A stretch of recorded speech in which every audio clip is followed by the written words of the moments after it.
కార్యక్రమానికి నన్ను పిలిచి మాట్లాడమని చెప్తున్నందుకు రాష్ట్ర ప్రభుత్వానికి, ముఖ్యంగా మన లక్ష్మణ్ గారికి ధన్యవాదాలు. ఏదేమైనా మన ముఖ్యమంత్రి గారు ఒక పేదోళ్ళ మనిషి అయినట్టుగా, అట్టడుగు వర్గాల మనిషి అయినట్టుగా పేదోళ్ళ యొక్క మనసులో ఏముందో గమనించగలిగేటువంటి స్థితిలో వారు ముందుకు పోతున్నందుకు ప్రత్యేకంగా ఒక కౌగలింపు తీస్తే చాలు, నేను వెళ్ళిపోతానే. రేవంత్ రెడ్డి గారు, ముఖ్యమంత్రి గారు రండి.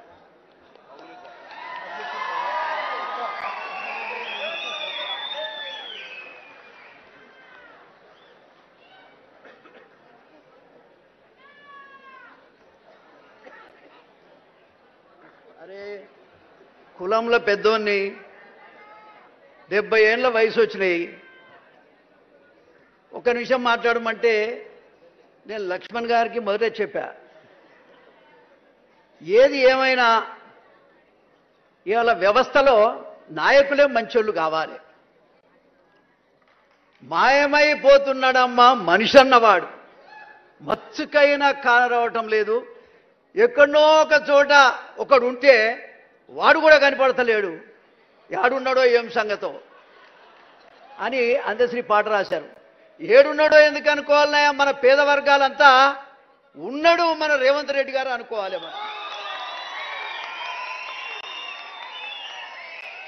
నువ్వెన్ని కోట్లు ఇచ్చినా ఈ ఆత్మీయత నీకు రాదు. నువ్వు ఏ పని చేసినా పేదోడు హృదయం దోసుకున్నంత తృప్తి దేంట్లో ఉండదు. నేను చాలాసార్లు నీ మీద మాట్లాడేటువంటి విషయం నీకు తెలుసు, కానీ వర్గీకరణ దగ్గర నుంచి నా మనసులో ఎంత మార్పు వచ్చిందో నీకు సమయం లేదు మమ్మల్ని గమనించటానికి. మనుషుల్ని మార్చేది మంచితనం. అందశ్రీ గారు చదువుకోలేదు, అసలు ఈయనకు నాకైతే ఎప్పుడు నేను కనబడ్డది కూడా లేదు, నేను ఎప్పుడు చూసింది కూడా లేదు. కానీ చచ్చిపోయిన తర్వాత అసలు కులమే కులమో కాదంటున్నారు, ఏంది గోలని చెప్పేసి నేను యూట్యూబ్లో వెతుకుని మొదలు పెడితే ఆయన ఎక్కడ కూడా తన కులాన్ని గురించి చెప్పకపోతే చివరికి నేను ఎవరది పేపర్తి విలేజ్కి అక్కడ ఉన్నటువంటి నాకు తెలిసిన వాళ్లకు పంపించి అసలు ఎక్కడ పుట్టిండే ఆయన సంగతి ఏందో చెప్పు, మరి ఎట్లా మాట్లాడాలి రేపు పొద్దున అంటే, ఆయన మాదిగ కులంలో పుట్టిండు, కానీ ఎక్కడ ఆయన చెప్పుకున్నటువంటి సందర్భం లేదు. కానీ నేను గర్వపడుతున్నా, నేను ఒక దళితుడిగా, దళిత వర్గాల్లో కూడా ఒక మాదిగ కులస్తుడిగా నేను గర్వపడుతున్నా. మా గద్దరన్నను చూసి నేను గర్వపడుతున్నా, మా జయరాజన్నను చూసి కూడా గర్వపడుతున్నా. తెలంగాణ వచ్చిన తర్వాత మా వాళ్ళు ఎంత చైతన్యమైందంటే, ఇంటికో డప్పు, ప్రతి హృదయం కూడా కళాకారుడై సమాజంలో జరుగుతున్నటువంటి అన్యాయాన్ని గొంతెత్తి స్థాయికి మాత్రం ఎదిగింది. మాకేం రాలే, దళిత వర్గాలకు పేద వర్గాలకు ఏమీ రాలే, కానీ చైతన్యం వచ్చింది. ఆ చైతన్యాన్ని ముఖ్యంగా ముందుండి నడిపించినటువంటి నాయకుడే అందశ్రీ అని కూడా ఈ సందర్భంగా నేను తెలియజేస్తా ఉన్నా. నీకేం కావాలి? నువ్వు ఎన్ని రోజులు ఉంటావో ఉండు ముఖ్యమంత్రి, మేము కాపాడుకుంటాం నేను. నువ్వు ఎన్ని రోజుల్లో ఉంటావో ఉండు, నేను 10 ఏళ్ళు కాదు. ఇవాళ కావాల్సింది మంచితనం కావాలి. నువ్వు పాడే మోసినావు, ఎవరైనా పాడే మోస్తే మోసిడొచ్చు. ముద్దాన్నావు, కొడుకు చేయాల్సిన పనులన్నీ కూడా నువ్వే చేసినావు. అరే నువ్వే మాది కూడా అనుకుంటాం, నువ్వే మాలాయనం అనుకుంటాం. 59 కులాలు నీ వెంబడే ఉండేటట్టు చేస్తాం. నాకు నువ్వు ఏమి ఎక్కర్లేదు, సమస్యల మీద మాట్లాడటానికి అవకాశం ఇస్తే చాలు. నీ వెంబడే నాకు 70 ఏళ్ళు వచ్చినాయి, షుగర్ బాగుంది, ఎప్పుడు పోతున్నా తెలియదు. అందశ్రీ గారు 64 ఏళ్ళకే పోయింది, నాకు 70 వచ్చినాయి. నేను 70 వచ్చిన నెల చూస్తుంటా, వీడు గట్టిగా నడుస్తుంటా, నా పని అవుతుందా ఉంటుందా. మా హనుమంతరావుని, హనుమంతన్నను చూస్తే అరే 20 ఏళ్ల కింద చూస్తే అట్లే ఉండి ఇప్పుడు అట్లే ఉండాలి. ఈయనతో పాటు పాదయాత్రలు కూడా చేసినట్టు మా ఆలేరులో. సందర్భం వచ్చినప్పుడల్లా ఈ వర్గాలకు సంబంధించినటువంటి నాయకులను గౌరవించటం నాకు అలవాటు. నా జీవితంలో తెలిసో తెలియకో నేను 6 సార్లు గెలిచిన ముఖ్యమంత్రి గారు. పెత్తందారుల మీదనే గెలిచిన, అది కూడా చెప్తున్నాను. నేను ఎవరికి ఒక ఎన్టీ రామారావు గారు ఒక్కడే మాదిగలు కానీ పేద వర్గాలకు అన్ని రకాలుగా ముఖ్యంగా రాజకీయ శక్తినిచ్చింది ఒక ఎన్టీ రామారావు గారు. మీరు అర్థం చేసుకోవాలి. ఎన్టీ రామారావు గారు ఇచ్చిన మళ్ళీ మాకెవరు ఇయ్యట్లే. ఒకవేళ నువ్వు అందశ్రీ రాసినటువంటి పాటలో భాగంగా మా ఎక్కడో ఉన్నాడు యారునో కనబడతాడని చెప్పిండు ఆయన. ఇవాళ నేను అంటున్నా ఒక మాదిగ బిడ్డగా లేకపోతే దళిత బిడ్డగా మేమందరం నీ అమ్మడు ఉంటాం. నేను వీకెట్టోడే లేడు ముద్దాడు.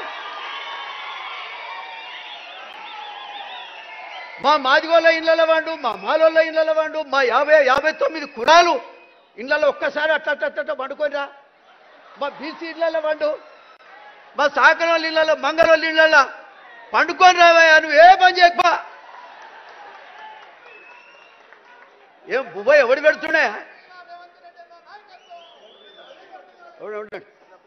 ఎవడు ఆగు బిడ్డ, ఎందుకు తొందరపడుతున్నాడు? నన్ను డయాస్ మీద గింతే మాట్లాడిన చెప్పినటువంటి వ్యక్తి అయితే లేడు.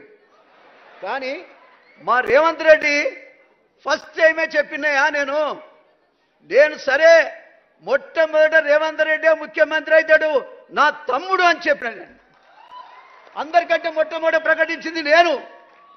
కానీ ఏం చేద్దాం, కాలం ఇట్లా గడిచొస్తా ఉంది. ఓకే, అయినా కూడా నాకే ఇబ్బంది ఏం లేదు. నేను అన్నీ చూసినా, అన్నీ చేసినా. ఇలా అందశ్రీ మహాకవికి మీరు పట్టం కట్టిన దానికి మా అందరికి పట్టం కట్టినట్టే లెక్క. ఏం ప్రభాకర్ అన్న, అందరికి పట్టం కట్టినట్టే లెక్క. కాబట్టి ఒక్కసారి రేవంత్ రెడ్డి గారి నాయకత్వం ఒక ఎన్టీ రామారావు కోసమే చేకొట్టినా గట్టిగా ఇప్పుడు నీ కొరకే కొడుతున్నా. ఇది కాపాడుకోవాల్సిన బాధ్యత నీది. నేను ఇంకో మాట చెప్తా ఉన్నా. కూర్చోరాదే తండ్రి. ఇగో మా కులాల్లో కూడా ఒక లాస్ట్ మాట రేవంత్ రెడ్డి గారు, నేను 3 పిల్లలు వర్గీకరణ విషయంలో కాల్చుకొని చచ్చిపోయింది. మళ్ళా మాడి వస్తే ఆ హాస్పిటల్కు నేనే పోయినా. నేను పోయి వాళ్ళు చనిపోయినటువంటి దశ వరకు నేనే ఉన్నా. నువ్వు వర్గీకరణ చేసిన తర్వాత అసెంబ్లీలో నువ్వు మాట్లాడినాక డైరెక్ట్గా నేను అంబేద్కర్ విగ్రహానికి దండేసి ఆ చనిపోయిన ఇండ్లు హ్యాబిట్స్లో ఉన్నాయి, ఎక్కడో కాదు హ్యాబిట్స్లో ఉన్నాయి.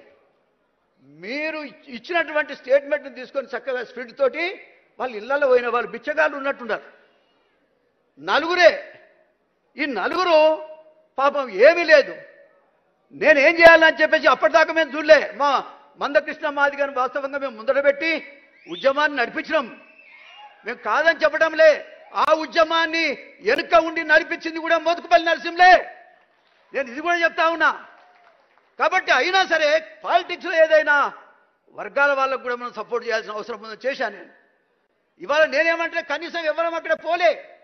ఇవాళ మీరు దానికి ఒక రూపం కల్పించారు కాబట్టి మీ పేరు మీద నేను అక్కడికి పోయిన 30 ఏళ్ళ తర్వాత వాళ్ళు ఏడుస్తున్నారు పాపం.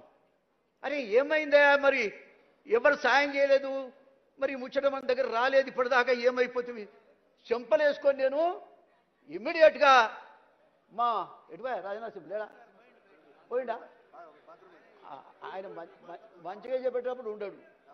అయితే రాజనరసింహ కొంచెం కోపిస్ట్ కానీ నేను పోయి బ్రదర్ మనం వీళ్ళకు ఏదో ఒకటి చేయాలి కదా, ఈ వర్గీకరణ కోసమే వాళ్ళు చచ్చి ప్రాణం పోసిరు కదా, బలైపోయారు కదా, రక్తం చిమ్మిరు కదా, వాళ్ళ కోసం మనం ఏదైనా చేయకపోతే ఎట్లా? ప్రభుత్వం దగ్గరికి ముఖ్యమంత్రి దగ్గరికి పోతే వర్గీకరణ చేసిన మనసు ఎప్పుడైతే ఆయనకుందో ఖచ్చితంగా వీళ్ళకి న్యాయం చేస్తాడని చెప్పాను నేను. లక్ష్మణ్ కూడా చెప్పాను. కనీసం వెంటనే దామోదర్ రాజనరసింహ గారు వాస్తవంగా కొంచెం కఠినంగా మాట్లాడతాడేమో కానీ మనిషి మంచిదే. సుమారుగా ఒకరికి 5 లక్షల రూపాయలు ఇచ్చి వాళ్ళను ఊరట చేపించిన.